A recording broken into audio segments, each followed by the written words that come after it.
I'm not afraid of...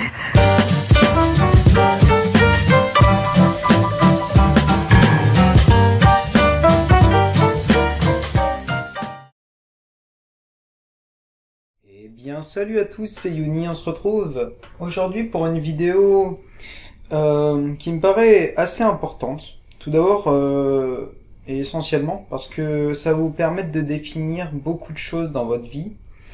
Et voilà, je pense que ça va vous permettre de mieux expliquer ce qui vous entoure, ce qui se passe dans votre environnement, dans vos relations, et ce qui se passe dans votre vie globalement. Nous allons parler des égrégores. Et pour cela, on va prendre un moyen d'illustration, un exemple qui convient parfaitement et qui tout simplement a été assez frappant et qui est récent. Il s'agit du fait que la France soit devenue championne du monde. Donc je vais vous expliquer pourquoi, d'abord, ce qu'est un égrégore, et ensuite je vais vous expliquer pourquoi est-ce que ceci, donc la finale de la Coupe du Monde, illustre bien ce qu'est un égrégore. Donc tout d'abord, les égrégores sont souvent catégorisés entre guillemets comme étant quelque chose qui fait partie de l'ésotérisme en général, mais je vais pas aborder la chose de cette façon, c'est-à-dire que je vais pas aborder cette chose en tant que spiritisme, quantité, etc. Même si j'ai vu très peu de personnes faire ça en expliquant ce qu'était un égrégore, mais en fait je comprends pas très bien pourquoi est-ce que c'est classifié là-dedans, parce que je pense pas que ce soit classifié dedans, mais bon. Peu importe. En tout cas, si certains sont ici en attendant de grosses données ésotériques, des explications en termes d'entité, etc., je suis désolé, mais c'est pas ce que je vais faire aujourd'hui. Je vais expliquer la chose différemment et je vais me concentrer plus précisément sur le type d'égrégore qui illustre les événements de la Coupe du Monde. Tout d'abord, on va définir donc ce qu'est un égrégore. Alors, on va essayer de faire simple. Un égrégore, c'est une force qui est engendrée par l'ajout des forces singulières de tous les membres d'un groupe qui ont un objectif commun. Voilà. Donc, je vais vous expliquer pourquoi est-ce que ceci s'illustre bien avec ce qui s'est passé au cours de la Coupe du Monde et même avec le foot en général. Et comme ça, vous allez mieux comprendre avec cet exemple exactement ce que je veux dire par la définition un peu brute et rapide que je viens d'en faire. Donc, on va d'abord parler du foot en général, ou du sport en général, hein, c'est pas forcément le foot. Donc comme je l'ai dit, un égrégore c'est la force qui est générée par un but commun. Prenons par exemple, non on va pas parler du sport, on va parler des partis politiques par exemple, ça me paraît être un bon exemple. Les partis politiques peuvent être considérés comme des égrégores et chacun des membres de ce parti politique adhère à cet égrégore, ou plus ou moins en profite.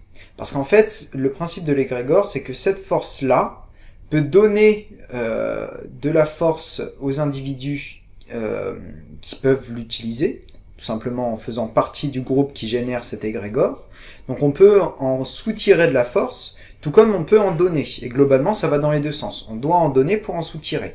Et donc souvent, les gens, instinctivement, vont s'orienter vers les égrégores faciles. Enfin, disons plutôt que il va être plus aisé d'accéder à certains égrégores, ou plutôt d'en soutirer de l'énergie sans avoir à trop en donner.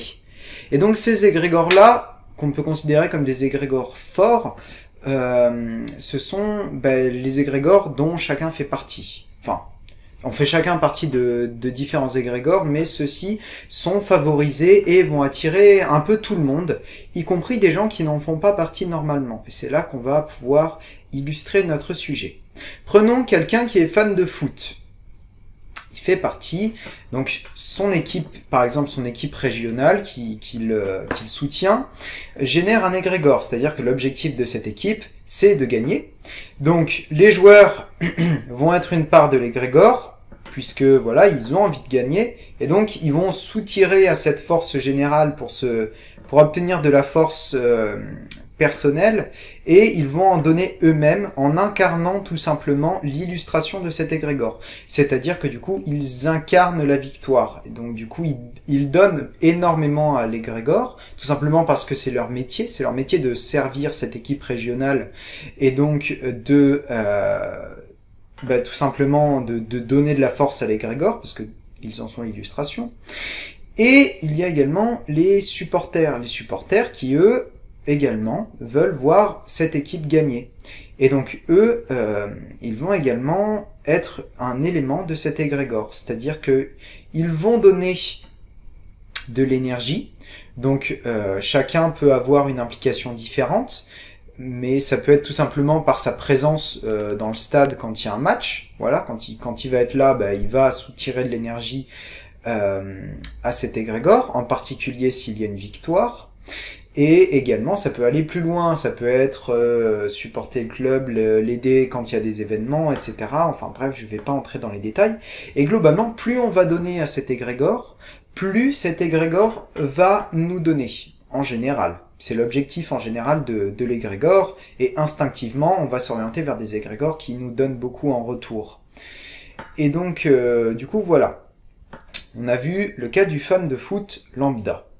Maintenant, qu'est-ce qu'il se passe lorsque il y a un match de foot avec une équipe plus importante? Prenons par exemple une équipe nationale, et donc on va prendre notre fameux exemple de la finale de la Coupe du Monde 2018. Eh bien, l'équipe de France de foot va donc jouer un match. Et chacun des membres de la nation française va du coup être concerné par le fait que c'est l'équipe de la France. C'est-à-dire que c'est l'illustration de la France à l'étranger. Et donc les gens vont profiter de cet égrégore, c'est-à-dire une sorte d'égrégore national, si on peut dire ça comme ça, d'égrégore nationaliste, même si, voilà, il faut mettre de grosses guillemets à ces mots bien sûr.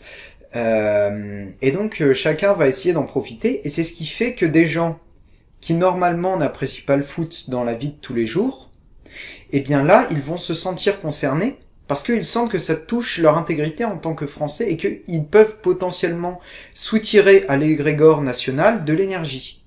Et donc c'est pour ça qu'ils vont aller soutenir l'équipe de France, faire la fête, etc., parce qu'on a gagné, parce que c'est un égrégore fort et qui est facile d'accès. C'est-à-dire que les gens n'ont pas besoin de donner beaucoup, n'ont pas besoin d'avoir suivi les matchs tout le temps, etc., d'avoir été toute l'année dans les stades et tout, pour soutirer à l'égrégore.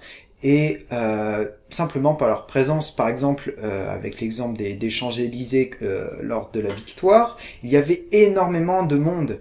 Et chacune des personnes qui étaient là donnait à l'égrégore juste par sa présence. C'est-à-dire qu'ils étaient une part de cette énergie de masse qui donnait à l'égrégore. Et par leur présence, par le fait qu'il y ait la fête, etc., ils profitent de l'égrégore que génère la victoire. C'est-à-dire que tout le monde est content et ils profitent ils profitent de ça pour en soutirer de l'énergie personnelle. Et donc finalement, ce qui fait la force d'un égrégore, ça peut être combien de personnes y participent, mais c'est également combien de personnes lui donnent et à quel point les personnes lui donnent. C'est-à-dire que là, l'égrégore qui était généré par cette équipe de France était fort parce qu'il y avait un très très très grand nombre d'individus. Mais un égrégore peut aussi être très fort parce que les gens lui donnent beaucoup d'énergie. Et pour ça, on va prendre l'exemple, par exemple, d'un égrégore politique particulier. C'est-à-dire qu'on va prendre un parti politique extrême. Donc on va prendre par exemple un parti d'extrême droite, on va prendre l'exemple des skinheads, ou des personnes qui adhèrent à des idéaux politiques néo-nazis ou des choses comme ça. Ils vont donner beaucoup à l'égrégore qui est généré par leurs idéaux, et ils vont tout simplement ils vont adhérer à cette doctrine, à cette idée véhiculée et à tout ce qu'il y a autour, c'est-à-dire leur apparence, leur façon de s'exprimer, ça peut être des choses très très diverses. Donc ils vont faire partie de ça, et et chacun va donner beaucoup à cet égrégore. C'est-à-dire que chacun va donner beaucoup d'énergie, et l'égrégore va également grandir par le fait que les autres personnes le rejettent. C'est-à-dire que, par exemple, dans ce cas du parti extrême, une personne lambda qui n'a pas d'idéaux extrémistes va rejeter ça. Et du coup, les gens qui font partie de cet égrégore d'un parti politique extrême vont se renfermer entre eux et se rassurer entre eux en se disant que eux ont la vérité et que les autres ne l'ont pas. Et ça va encore renforcer l'égrégore et ça va encore apporter aux individus. Alors la question est, est-ce que ça leur apporte vraiment ? C'est-à-dire, est-ce qu'un égrégore ne peut pas devenir un danger ? Et dans ce cas-ci, justement, ça illustre plutôt pas mal le problème. C'est-à-dire que ça peut tourner au fanatisme. C'est-à-dire que, en fait, les gens sont rassurés en faisant partie de cet égrégore parce que, finalement, cet égrégore va leur donner un champ, c'est pas exactement ce que je voulais dire. Je veux dire une direction dans la vie. Ça va vraiment orienter leur vie et leur permettre de profiter d'une force qu'ils ne pourraient pas générer individuellement. Et le problème, c'est que certains vont donner tellement à cet égrégore qu'ils vont en devenir une part essentielle et qu'ils vont trop en dépendre. C'est-à-dire que sans cet égrégore, ils s'effondrent, ils n'ont plus rien. Et donc c'est là que ça peut être un danger quand même, un égrégore. Et c'est ce qui fait que certains partis extrêmes, pour reprendre l'exemple que j'ai donné, fonctionnent plutôt pas mal sur plusieurs personnes, même si parfois ils sont infondés. J'ai pris l'exemple des partis extrêmes, mais ça peut être d'autres choses, parce que finalement, les partis extrêmes, ce sont juste des idéaux politiques. Après, on les partage ou on les partage pas, chacun son point de vue. Mais parfois, ça peut être sur des choses qui paraissent un peu improbables. Donc, par exemple, ça peut être tout ce qui est histoire d'OVNI, ça peut être dans des recherches surnaturelles qui ne sont pas fondées. Si les gens se persuadent entre eux, l'égrégore persiste. Et par le fait que les autres gens s'y refusent en disant non, c'est faux, c'est une fausse photo, etc., que vous nous montrez, eh ben eux, ça les rassure encore plus parce qu'ils se disent que c'est eux qui ont la vérité et entre eux, ils se rassurent, exactement pareil que pour les partis extrêmes, et ça renforce leur force personnelle à travers la force générale qui est l'égrégore. Et c'est ce qui fait que certaines personnes qui sont potentiellement en situation de faiblesse singulière, de faiblesse personnelle, vont s'orienter vers des égrégores forts comme ceux que j'ai donnés précédemment. Donc ça peut être, encore une fois, un parti extrême ou quelque chose qui a des idées particulières.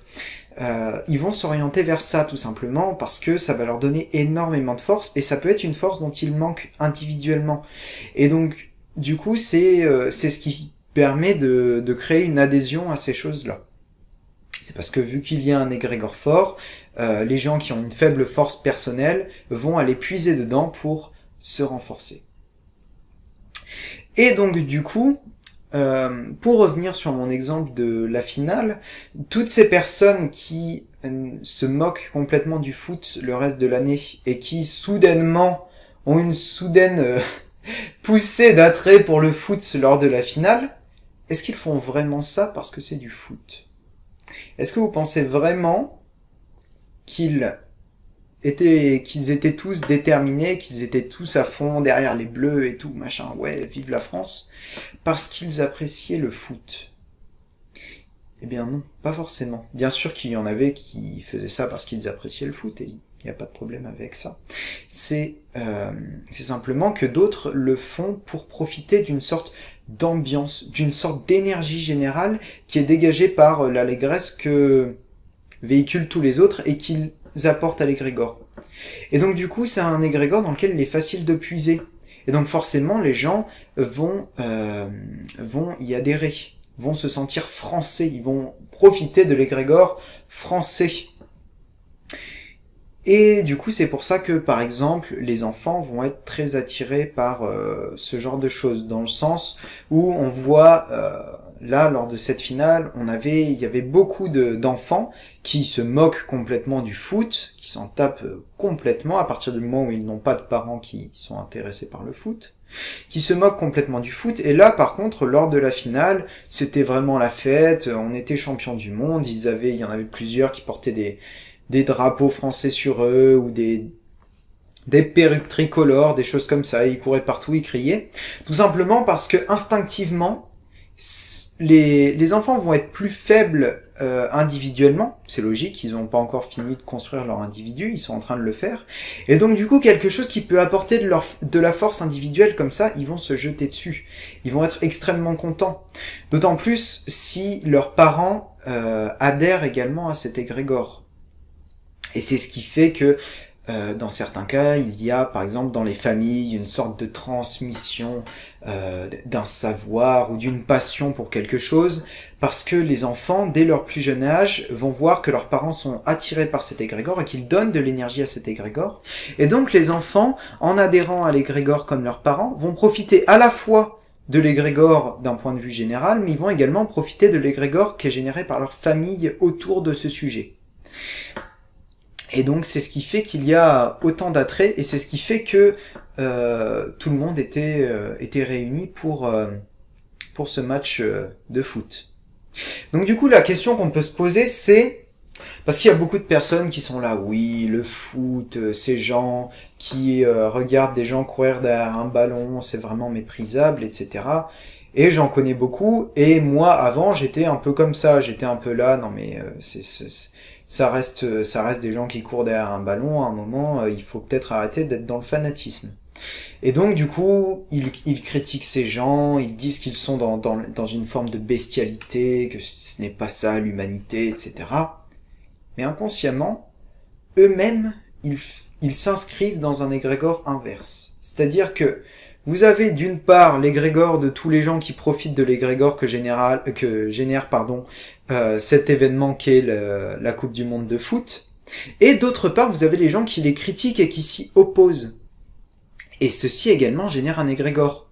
Je peux vous assurer que une grosse partie de ces personnes qui critiquent les personnes qui regardent le foot ou les footballeurs même, ces personnes qui critiquent tout cela, eh bien, ils vont s'empresser d'aller voir leurs collègues qui pensent pareil pour lui dire à quel point ils trouvent que ceci est méprisable. Et donc, comme ça, ils créent un égrégore entre eux, à partir d'un idéal opposé, à partir d'une opposition, ils vont créer un égrégore pour également soutirer de l'énergie, finalement, du même événement, sans même qu'ils s'en rendent compte, par leur opposition à cet événement. Et finalement, ça retombe exactement sur la façon dont se créent les égrégores extrémistes. C'est-à-dire que par l'opposition, on crée un égrégore fort parce que renfermé dans un groupe qui donne beaucoup à l'égrégore, et donc de cet égrégore fort, on peut soutirer de l'énergie. Et alors ceci, est-ce que ça peut pas également venir d'une forme de jalousie, même si c'est inconscient? C'est-à-dire de se dire, oui, inconsciemment que ces gens profitent d'une force, et que les gens qui refusent ça sont dans une forme de modération, que ça ne les touche pas, ils ne veulent pas rentrer là-dedans, ils préfèrent ne pas profiter de cette énergie gratuite, tout en conservant la forme d'humanité qu'ils prônent. Et finalement, en faisant ça, comme je l'ai précisé, ils rentrent également dans un égrégore, et donc finalement, est-ce qu'ils valent mieux que tous ces fans de foot? Enfin, ces fans de foot de 2 jours, disons. Eh bien, je ne sais pas. Je n'en suis pas sûr de chez sûr. Donc au final, est-ce que ça sert vraiment de critiquer toutes ces personnes qui sont devenues fanatiques lors de la Coupe du Monde? Non. Est-ce que ça sert de suivre le foot d'un point de vue général? Ça sert personnellement parce que ça nous enrichit d'un égrégore, mais est-ce que cet égrégore peut devenir dangereux? Oui, bien sûr. Si jamais il met en danger l'individu, c'est-à-dire que l'individu cesse d'exister pour être une part entière dédiée à l'égrégore. C'est-à-dire qu'une personne qui va balancer tout son argent dans des paris sportifs, qui va passer toute sa vie à essayer de suivre son groupe national, eh bien, il va cesser de vivre, il va juste être une part de cette force, et il va en profiter beaucoup de cette force. Mais le problème, c'est qu'il ne va pas savoir réinvestir cette force qu'il en soutire, et finalement, individuellement, petit à petit, il va plus s'affaiblir que se renforcer. Et donc, c'est le problème qui peut intervenir lorsqu'on fait partie d'un égrégore. Et donc, finalement, l'égrégore est quelque chose de partage. C'est-à-dire, si un individu est seul, s'il est isolé, s'il n'a rien à partager avec personne, eh bien petit à petit, il va s'affaiblir. Et c'est une nécessité, ça va forcément arriver. Il va s'affaiblir moralement, même si c'est quelqu'un de très fort, ou qui a vécu beaucoup de choses dans sa vie, et qui s'est fait un vrai caractère. Eh bien, s'il n'échange jamais avec personne, il n'aura pas d'égrégore. Il n'aura rien auquel se rattacher. Il n'aura aucune force supérieure, j'ai envie de dire, de laquelle il pourra profiter. Et seul, il ne pourra jamais générer autant de force qu'un égrégore le fait, même s'il est passionné. Par exemple, quelqu'un qui vit en ermite et qui est passionné par le travail du bois ou par le jardinage, il va profiter de ces deux choses comme des égrégores, mais il sera le seul membre de cet égrégore, et du coup, ce sera un égrégore relativement faible et il n'en profitera pas énormément. Et du coup, il va devoir s'inventer d'autres égrégores. Il va avoir plein de tout petits égrégores. Par exemple, il va se créer un égrégore dans le fait qu'il soit en rupture avec la société. Et plus il va critiquer cette société, plus il va dire comme les gens sont mauvais, et comme lui est bon, et comme il a choisi le bon chemin de la vie, plus il va faire cela, plus il va renforcer le petit égrégore singulier qu'il se fabrique autour de cette idée qui est finalement une idée politique, plus ou moins. Une idée de vie. Je sais pas si on peut dire ça comme ça, mais bon. C'est une idée philosophique, disons. Et donc, finalement, oui, au final, toutes ces petites créations d'égrégores ne vont pas suffire. Et un individu qui est seul, qui n'a personne avec qui partager des égrégores, eh bien, il sera plus faible que quelqu'un qui a de multiples égrégores, qui en change souvent ou qui essaie de participer à différents égrégores. Alors, est-ce que c'est forcément le cas? Est-ce qu'il va forcément être plus faible? Eh bien non, pas forcément. Parce que ces personnes qui essayent de profiter des égrégores simples, des égrégores qui sont faciles d'accès, ou même des égrégores en général, ces personnes qui profitent beaucoup de ces mouvements de groupe de ces égrégores qui sont générés par les mouvements de groupe, excusez-moi, eh bien ces personnes peuvent en devenir dépendantes. Et à force de donner, comme je l'ai dit précédemment, à force de donner leur énergie propre, eh bien l'énergie qu'ils recevront en retour va devenir de plus en plus minime pour au final les affaiblir individuellement fortement. Donc du coup finalement les égrégores c'est une sorte d'équilibre qu'il faut trouver.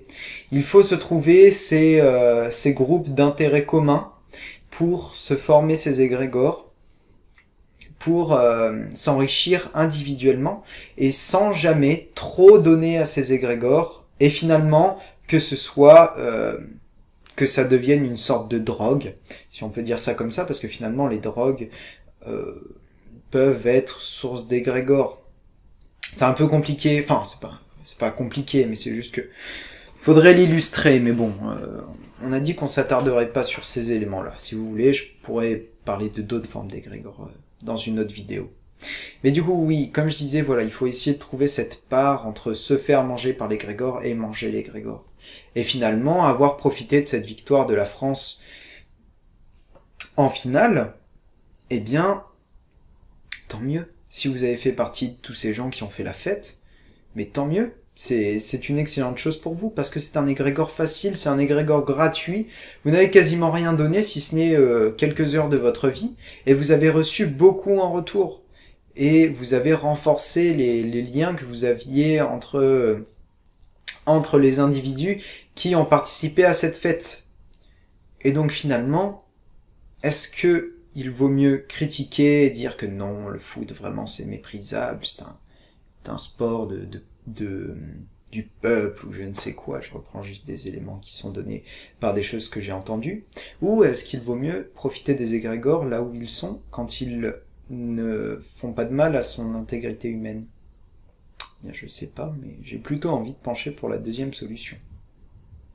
Bien écoutez, j'espère que cette vidéo vous a plu. Si jamais il y a certains éléments qui ne sont pas suffisamment clairs, si vous voulez que je précise certaines choses au sujet des égrégores, que je fasse d'autres vidéos en précisant tel ou tel truc par rapport aux égrégores, ou que j'illustre d'autres exemples d'égrégores ou d'autres formes d'égrégores, n'hésitez pas à me demander dans les commentaires. Pareil, s'il y a certaines choses sur lesquelles vous n'êtes pas d'accord, n'hésitez pas à le dire dans les commentaires, tant que c'est fait avec une forme d'humanité, parce que bon, hein, les commentaires excessivement stupides qui n'apportent absolument rien, je pense qu'on peut tous s'en passer. Et si vous voulez apporter des choses à Skelly Grégor, si vous estimez que j'ai oublié certaines parties, ou que vous abordez la chose différemment, n'hésitez pas à le dire également dans l'espace commentaire. En attendant, je vous remercie d'avoir regardé cette vidéo, et je vous dis à bientôt pour de nouvelles vidéos. Allez, portez-vous bien, et à bientôt.